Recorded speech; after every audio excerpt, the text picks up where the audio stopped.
Hi, in this video I will mention the Roman Surah, Surah 30. Alif Lam Mim. Certainly the Romans will be defeated in the nearest land. After their defeat, they will rise again and win. So here we see there's a prediction. And similarly in the Tabbat Surah, we see that the prediction is also at the first verses. So it makes people focus on the topic and listen about it. And it was confirmed in the historical resources, and also in the Tabbat Surah, a person mentioned died as a non-believer, so that person doesn't believe with his wife. It's actually a double prediction. The prediction of two people, they will die without believing in God, and if they claim to believe in God, then and then it's there's a possibility they could do this. And within several years, such as God's decision both in the first prophecy and the second, on that day the believers shall rejoice.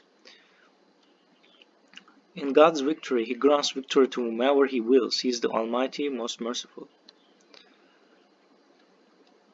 And it's important that they care only about things of the world that are visible to them while being totally oblivious to the hereafter. So their intentions there. And also let's come to the verse 30. Therefore you shall devote yourself to the religion of strict monotheism. Such is the natural instinct placed into the people by God. Such creation of God will never change. This is the perfect religion. Most people don't know. So it shows that. I'm not sure about the Arabic translation, but as translated here, so we supposed to believe in monotheism, and it's like our genetic code. Once we believe, then it's the truth. We we have power to feel it. You shall submit to Him, reverence Him, observe the contact prayers, and whatever you do, do not ever fall into idol worship. Like those who divide their religion into sects, each party rejoicing with what they have. So it is important not to separate believers and only say that I'm a believer, I'm a Muslim. That is more important. When adversity afflicts people, they turn to their Lord, totally devoting themselves to Him. But then as soon as He showers them with mercy, some of them revert to idol worship. Let them be unappreciative of what we have given them. Enjoy temporarily, you will surely find out. Have we given them authorization that justifies their idolatry? When we bestow mercy upon the people, they rejoice therein, but when adversity befalls them as a consequence of their works, they become despondent. Do they not realize that God increases the provision for whomever He wills, or reduces it? These should be lessons for people to believe. So it is also mentioned in the first verses. The victory is from God, and also provision, reducing, increases and from God. Therefore you shall give the relatives their rightful share as well as the poor and the traveling alien.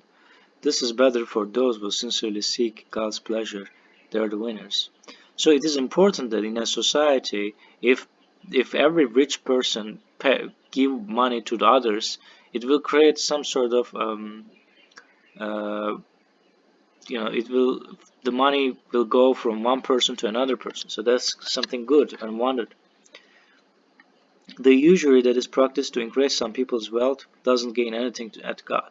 But if we give to charity seeking God's pleasure, these are the ones who receive their reward manifold.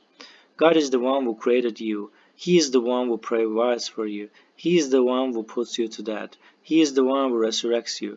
Can any of our idols do any of these things? Be He glorified. He is much too exalted to have any partners. Disasters have spread throughout the land and sea because of what the people have committed. He thus lets them to taste the consequences of some of their works, that they may return. So this is very important because verse 41 explains why God chose to mention the war. Certainly the Romans will be defeated in the nearest land. After their defeat, they will rise again and win. So here there are several things. So it's disasters. So the war is a disaster. It's spread throughout the land and sea because of what people have committed. Because people choose it, people make the war. And so they ask, like, why there's a war, why there's a violence in the world? Because of humans, because of the free will. Say roam the earth and note the consequences for those before you. Most of them were idol worshippers. Therefore you should devote yourself completely to this perfect religion before a day comes which is made inevitable by God. On that day they will be shocked. Whoever disbelieves to the detriment of his own soul, while those will lead a righteous life do so to strengthen and develop their own souls. For he will generously recompense those who believe and lead a righteous life from his bounties. He doesn't love the disbelievers. Among his proofs is that he sends the winds with good omen, to shower you with his mercy, and to allow the ships to run in the sea in accordance with his rules, and for you to seek his bounties that you may be appreciated.